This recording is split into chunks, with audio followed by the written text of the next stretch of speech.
Assalamualaikum warahmatullahi wabarakatuh. Apa kabar pemirsa PKP Talks dimanapun Anda berada? Hari ini kita kedatangan tamu yang sangat istimewa, yaitu Kiai Haji Sulaiman. Beliau ini orang lama, tetapi sebenarnya baru. Karena apa? Kita belum mengenal siapa sosok beliau ini. Ya, beliau ini dulunya adalah asisten pribadi Presiden keempat Kiai Haji Abdurrahman Wahid atau Gus Dur. Tentu ada hal-hal menarik ya yang perlu untuk kita ketahui, yang selama ini masih menjadi misteri keseharian Gus Dur. Bahkan detik-detik akhir jenengan Pak Kiai selalu mendampingi, bahkan pada saat beliau dikepung di istana dan harus meninggalkan istana ya. Nah, Oke. Baik, kita akan mengupas sisi-sisi kehidupan keseharian Gus Dur dari beliau yang tidak lain adalah asisten pribadi Kiai Haji Abdurrahman Wahid atau Gus Dur. Sebelum itu kita perkenalkan dan izinkan beliau untuk memperkenalkan diri. Monggo Pak Sulaiman. Ya, terima kasih ya. Assalamualaikum warahmatullahi wabarakatuh. Alhamdulillah hari ini saya diberi kesempatan ya berbagi cerita tentang keseharian Gus Dur yang saya alami. Dan saya kenal Bapak dulu salah satu wartawan duta yang dulu Gus Dur selalu menulis tentang artikel-artikel dan saya kirim ke Canam gitu ya. Iya betul. Ya, saya memang dulu adalah seorang aktivis NU. Ya, saya dulu sempat menjadi ketua Ansor Jagakarsa di zaman ketuanya itu almarhum Pak Iqbal. Dari situ awal mula dekat dengan Dari situ saya mulai bahwa almarhum Pak Iqbal Assegaf itu ketua Ansor kan memang dekat dengan Gus Dur. Itu sebelum reformasi ya, sekitar tahun 96-an. Nah, karena beliau waktu itu kecelakaan, maka digantilah oleh Mas Saifullah Yusuf. Dari situlah saya aktif di Banser dan selalu menjaga rumah Gus Dur. Dan sejarahnya itu dulu ketika ada pembunuhan kiai-kiai di Banyuwangi, yang dukun santet itu, yang dukun santet itu betul ya, dan Kiai Said Akil Sirat sebagai tim pencari faktanya yang ditunjuk oleh Gus Dur.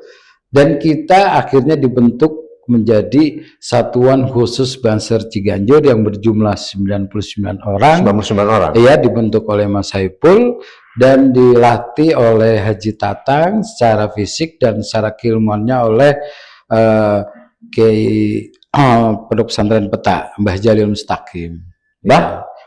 Almarhum Kiai Mbah Jalil Mustaqim, Peta Tulungagung. Luar biasa. Jadi kita melalui proses 99 orang itu ya? 99 Kenapa orang ya itu 99 orang dulu? Jadi kita memang dikasih amalan-amalan, lalu kita dikasih ilmu kekebalan gitu, dan tugas kita adalah menjaga rumah, khususnya rumah ketua PBNU yaitu Kiai Haji Abdurrahman Wahid Di Ciganjur.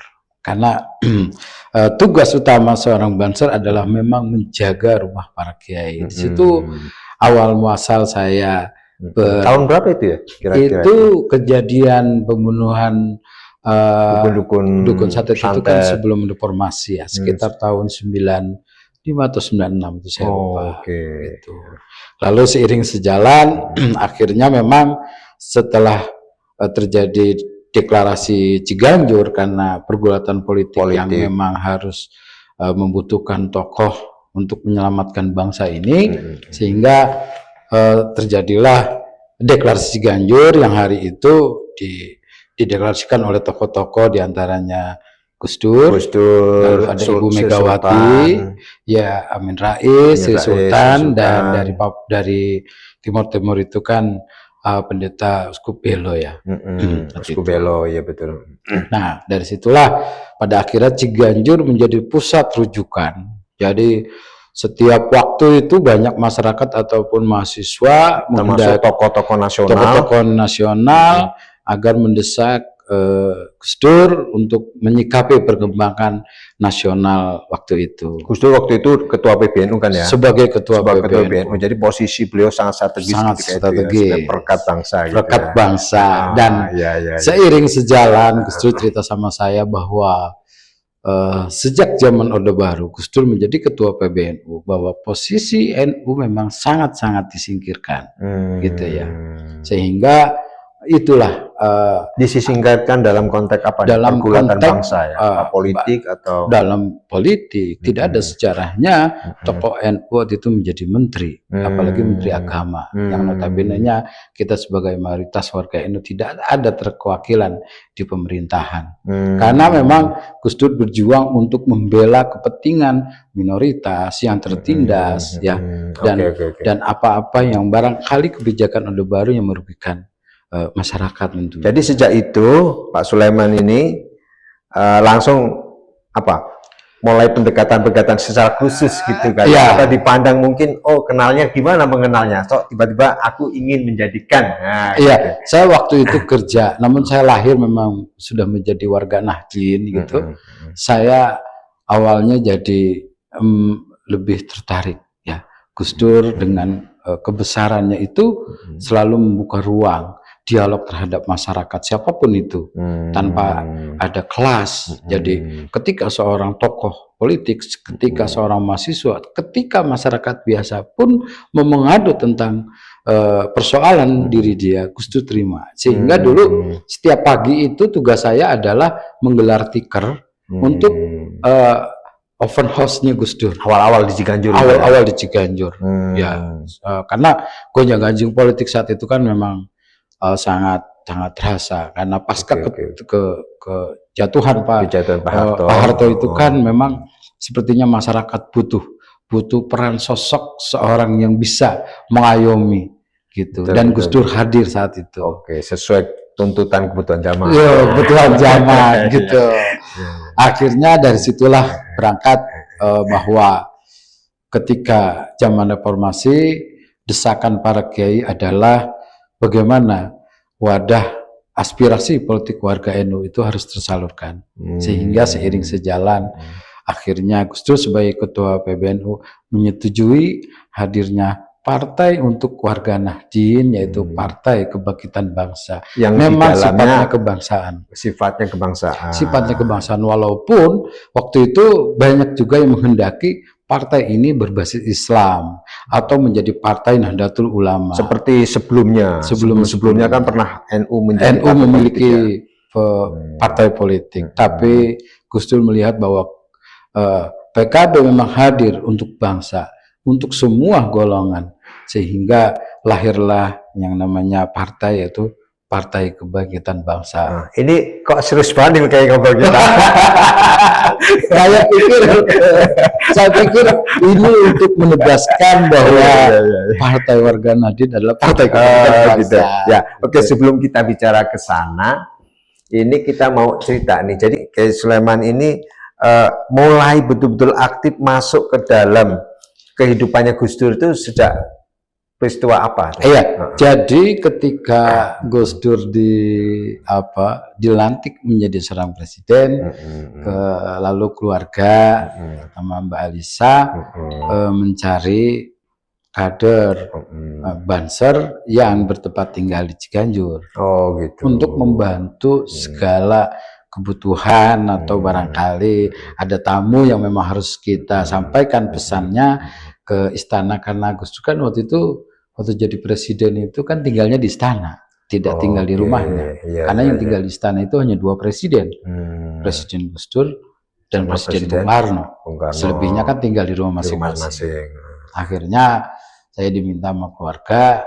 Udah kenal ya berarti sebelumnya ya? Iya, kenal keluarganya, kenal itu karena saya suka bantu-bantu yang mengangkat tikar iya, dan kita jadi sifatnya waktu itu masih benar-benar berkhidmat sebagai seorang kader NU Banser ya, Ansor ya. Betul, iya, keterpanggilan kita gitu, sehingga Ya lama-lama kita kenal keluarga ketika kita gulung-gulung tikar, siapa sih gitu ya, Kim Simba gitu ya, kita gelar lagi. Nah, waktu itu dipanggilnya oleh keluarga Gus Dur dengan panggilan apa waktu itu?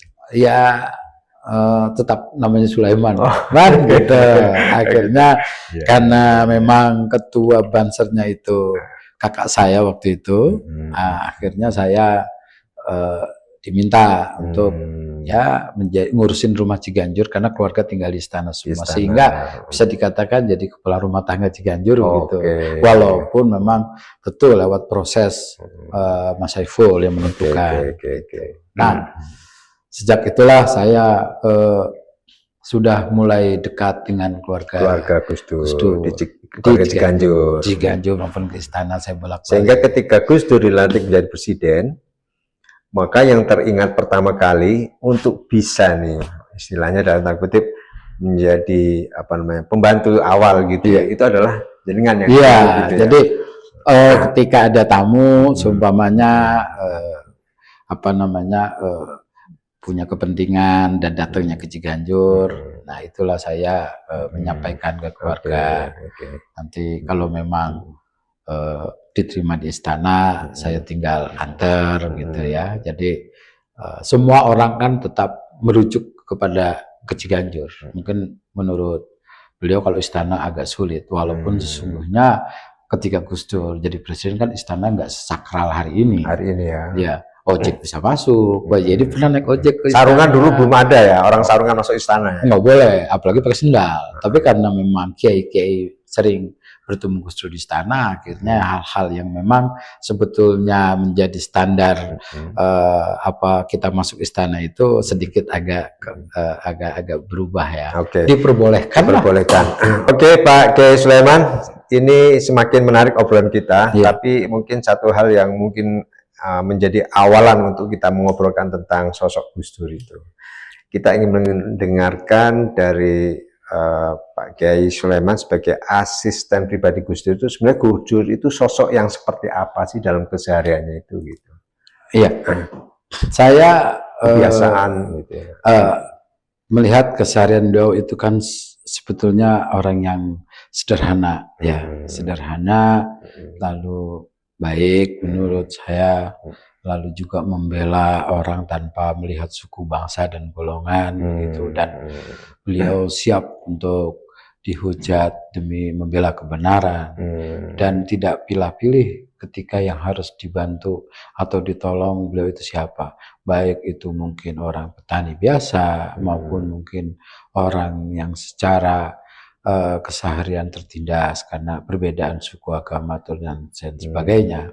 Dan beliau memang menjadi tempat untuk mengadu semua lapisan masyarakat. Beliau tidak pilih-pilih. Jadi siapapun yang mau ketemu beliau, pasti beliau kasih waktu, kasih kesempatan. Tergantung beliau ada di mana. Kadang di rumah, kadang di kantor PBNU, kadang juga berkantor di PKB. Tinggal menyesuaikan tamu aja. Dan biasanya beliau dari subuh itu kan sudah memberikan waktu terhadap orang-orang yang mau bertemu beliau, karena setelah subuh itu kan Gus Dur sudah bangun pagi jam berapa beliau? Ya, bangun biasanya beliau 3:30 ya sebelum azan subuh. Biasanya beliau pulang dari aktivitas itu kan sekitar jam 11. Jam 11 malam. Lalu dia sempatkan dulu treadmill setengah jam atau 1 jam. Treadmill itu? Iya. Malam tidur, menjelang tidur? Menjelang tidur, karena ketika beliau habis olahraga kan tidurnya jadi nyenyak. Gitu ya. Itu yang menyiapkan Pak? Saya semua. Jadi nanti berapa lama itu, setengah jam? Ya, paling sebentar setengah jam. Paling lama kadang ya 1 jam tergantung beliau maunya, karena kan beliau sambil zikir gitu. Jadi tidak terasa sambil zikir. Zikir apa sholawat yang dibaca apa? Zikir karena cukup sambil pegangan, sambil pakai ini tasbih gitu. Makanya saya punya tasbih di mana-mana. Karena beliau setiap aktivitas di mobil kah atau ngapain itu biasanya kan beliau pegang tasbih yang kecil. Itu kalau nggak ada yang butiran-butiran yang kecil. Yang 33 atau yang 100? Oh enggak panjang, yang mungkin 33 ya, 33 tidak terlalu panjang gitu, sehingga mudah dikantongin. Karena ketika tasbih itu nggak ada, biasanya kan beliau jatuh tasbihnya atau ketinggalan di kantor. Ketika nanya saya nggak ada, pasti saya dimarahin. Gitu. Kemana-mana harus ada ya, Harus tasbih ada. itu ya, seperti menu harian itu. Menu harian, sehingga akhirnya saya taruh di mobil, saya taruh di kantor, saya taruh kantong saya taruh di tas. Suatu waktu minta ya tinggal ngambil aja. Oh gitu, luar biasa. Mengantisipasi karena. Kalau yang dibaca biasanya apa? Yang zikir harian? Saya waktu itu memang sering dibilang sama dia beberapa amalan yang harus saya juga baca. Cuma saya agak lupa waktu itu ya, karena salawat apa gitu. Ya seperti kayak zikir biasa ya, subhanallah atau yang lain gitu. Yang memang juga ada amalan-amalan yang memang beliau punya dan selalu beliau baca. Kadang kan saya suka tanya juga, Pak, apa sih yang dibaca? Gitu. Dijawab nggak? Pasti dijawab sama beliau. Baca ini, baca aja gitu. Enggak buat apa gitu, pernah nanya nggak? Kalau itu enggak ya. Rahasia kan dari sisi tertentu gitu, makanya beliau itu kuat gitu. Kuat. Ya karena dokter secara batiniah. Secara batiniah. Dokter pun secara fisik aja sekarang Gus Dur ini ketahanan tubuhnya di atas rata-rata orang. Gitu ya, dengan aktivitas yang begitu padat, tapi kondisi kesehatan masih kuat. Oke. Ya, nah itu tadi zikir sambil treadmill ya. Nah setelah selesai jam berapa itu? Ya setelah itu kan beliau istirahat, lalu saya tidurkan di luar pintu kamar beliau. Gitu. Saya ada karpet, gitu. Saya bawa bantal. Karena 3:30 itu beliau biasanya langsung menuju ke pintu. Beliau sudah hafal menuju pintu gitu. Kamar mandi. Ke pintu keluar. Langsung ketok-ketok gitu, saya tidur di luar pintu kan kedengeran. Terus dia buka, lalu saya langsung ngucapin Assalamualaikum Pak Sulaiman. Oh ya, ayo ke depan. Ke depan tuh maksudnya ke ruang tamu. Oh, ruang tamu. Atau beliau minta ke toilet dulu, Man. Nah, sampai di ruang tamu masih 3:30. Malamnya itu saya udah menyiapkan makanan yang selalu dia minta pagi-pagi. Seperti kayak melon, seperti kayak pepaya, buah-buahan ya, buah-buahan atau mangga. Sehat juga ya hidupnya. Iya, pagi makan ya, pagi. Atau kacang apa tuh? Yang almond ya, kacang. Iya, kacang Jepang itu. Kacang Jepang. Dan itu malam saya udah buat, saya taruh kulkas. Pagi beliau minta teh sama buah-buahan itu beliau makan. Jam berapa itu tadi? Itu udah tidur 3:30 tidur. Langsung bilang, "Ayo Man, sekalian nulis." Sambil nunggu tamu atau nunggu azan subuh. Itu nulis beliau yang berbicara, saya yang tulis. Pakai kertas. Itu sudah ada temanya gitu dia. Udah langsung. Beliau mau nulis tentang apa, Man, misalnya gitu. Dia langsung keluar sih. Biasanya saya nulis tentang ini judulnya gitu. Disebutkan judulnya. Tentang ya segala macam. Satu artikel penuh itu biasanya. Tergantung. Biasanya justru bisa 2 artikel dalam satu waktu. Berapa lama itu rata-rata? Ya biasanya bisa setengah jam, bisa 1 jam, atau tergantung mood atau tamu ya. Biasanya udah mah nanti terusin aja. Kalau diterusin suka lupa nggak temanya? Atau biasanya tadi udah sampai mana kita lagi ngomongin apa gitu? Biasanya gitu. Man, ayo kita nulis sampai di mana tulisannya gitu. Bacain dulu lagi dari awal. Gitu. Saya bacain, lalu diteruskan sama beliau. Kan saya waktu itu ngirim ke Duta seminggu aja bisa 4 kali. Belum ke Suara Pembaruan, belum ke Kompas. Itu kan yang rutin kita harus kirim. Ngomong-ngomong itu ada honornya nggak? Beliau dulu terima nggak? Iya. Apa beliau nulis motivasinya apa ketika itu pernah diucapkan? Setahu saya sih, beliau memang ingin mengeluarkan ide-ide perjuangan beliau. Kalau memang honor ya mungkin ada, tapi kan diserahkan ke yayasan Puan Amal Hayati sebagai bentuk perjuangan membela kaum perempuan gitu. Jadi Gus Dur tidak menerima honor itu untuk diri beliau, kecuali zaman dulu katanya, karena Gus Dur Puan Amal Hayati ya namanya yayasan yang Bu Sintaya ketuanya. Betul ya. Jadi ya, kalau nulis honor ya kita kasih nomor rekening yayasan gitu. Kan kadang untuk beli kursi roda gitu ya.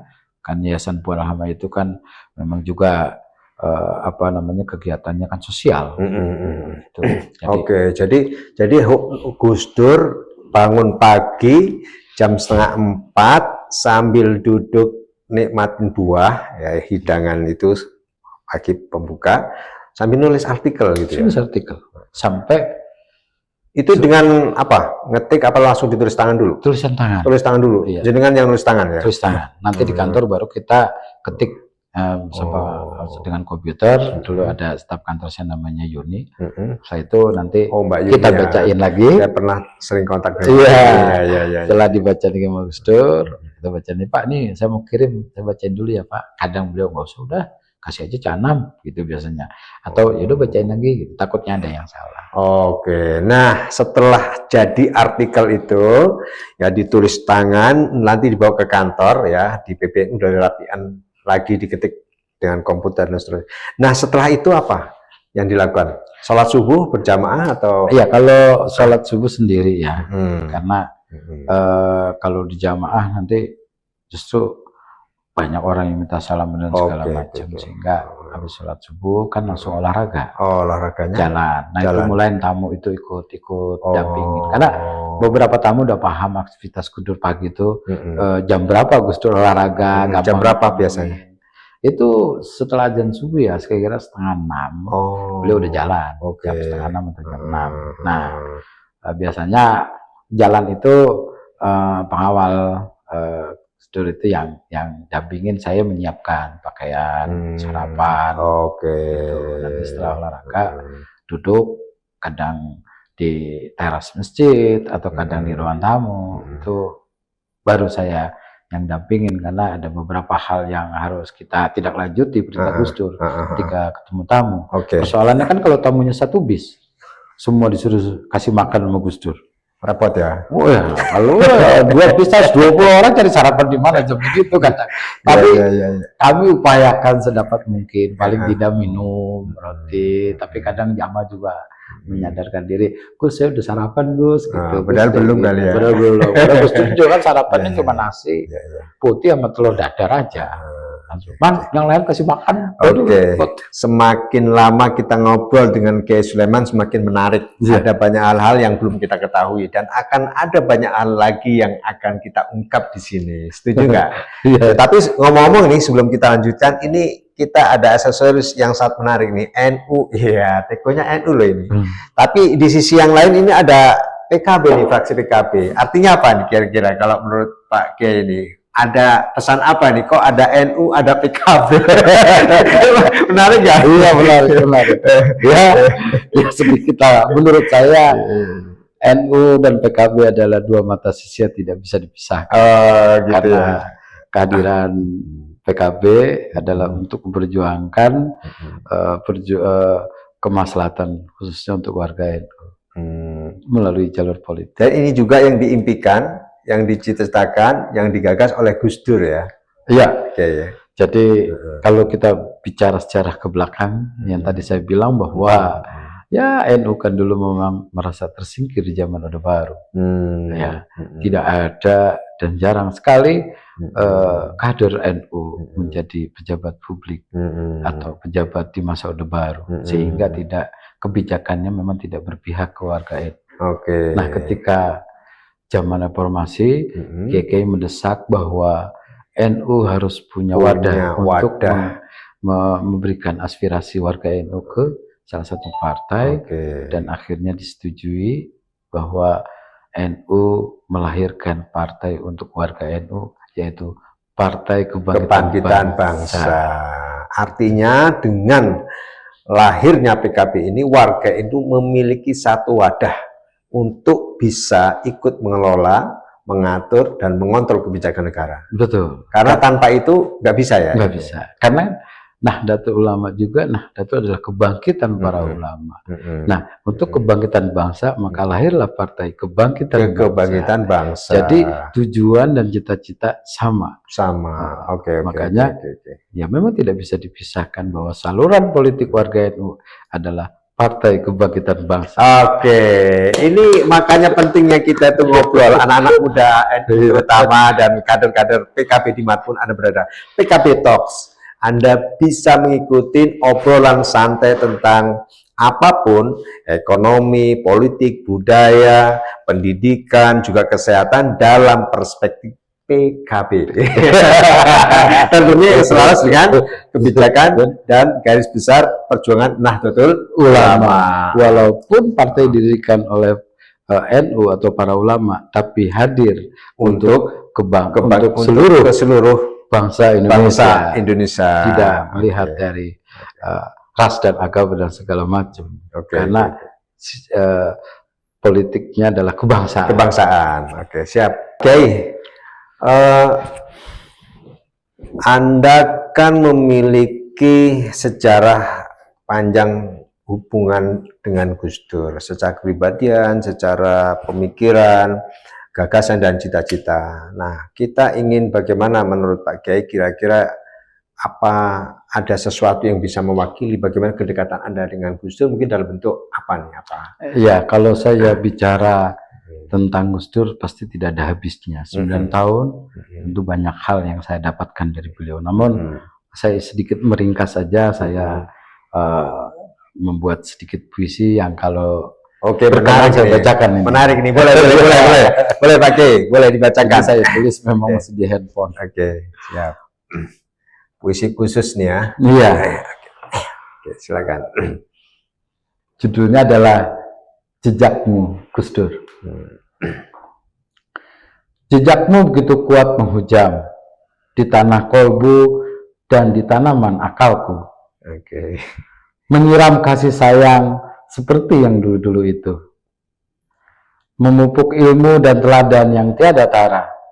Begitu mempesona, begitu memukau, begitu menyeret, begitu membekas, dan begitu berharga. Tak bisa dibandingkan dengan gemerlapnya emas permata sedunia. Jejaknya begitu kuat menghujam di tanah kolbu dan di tanaman akalku. Kepada jejakmu aku terngiang selalu, menempel dan mengikutiku kemanapun aku pergi. Kemanapun aku berada, aku terngiang dengan suara lirihmu yang memecah keheningan dini hari dan menyapaku, "Man, siapkan aku sarapan. Man, bantu saya mandi. Man, saya mau menulis. Man, jadwal hari ini kita kemana? Man, kapan kita keluar kota? Man, aku ingin selalu suaramu itu ada." Suara yang begitu magis, suara yang berdenting di alam mimpi dan terjagaku, suara yang berbisik di alam sadar dan alam bawah sadarku. Suara itu menyadarkanku walaupun jika 1000 tahun lagi bahwa aku ingin selalu melayanimu, mengabdi kepadamu hingga di akhir nanti. Jejakmu begitu kuat menghujam di tanah pertiwi. Tumpah darahmu, tumpah darah moyangmu di taman Nahdlatul Ulama, di kebun Partai Kebangkitan Bangsa. Penarik gerbong perubahan yang tak mengenal lelah. Urat takutmu telah lama putus manakala menghadapi pelaku yang zolim diskriminasi, intoleransi, ketidakadilan, korupsi, meski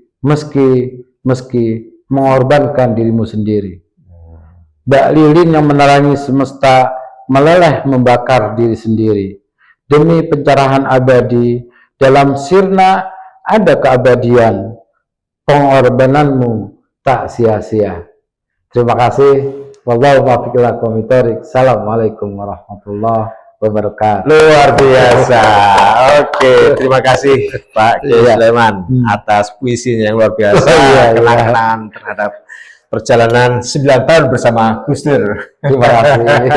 Mudah-mudahan kita bisa meneruskan perjalanan. Oke, baik pemirsa, terima kasih. Tadi kita baru saja ngobrol singkat tentang keseharian Gus Dur dan juga kesan pesan Kiai Haji Sulaiman selaku asisten pribadi Gus Dur dalam menemani dan juga mendampingi beliau melaksanakan kegiatan kesehariannya. Sesuatu yang selama ini belum banyak kita ketahui, tapi ternyata sangat menarik untuk kita ketahui. Oke Pak, sampai jumpa besok, kita ngobrol lagi. Terima kasih. Oke Pak, sampai jumpa.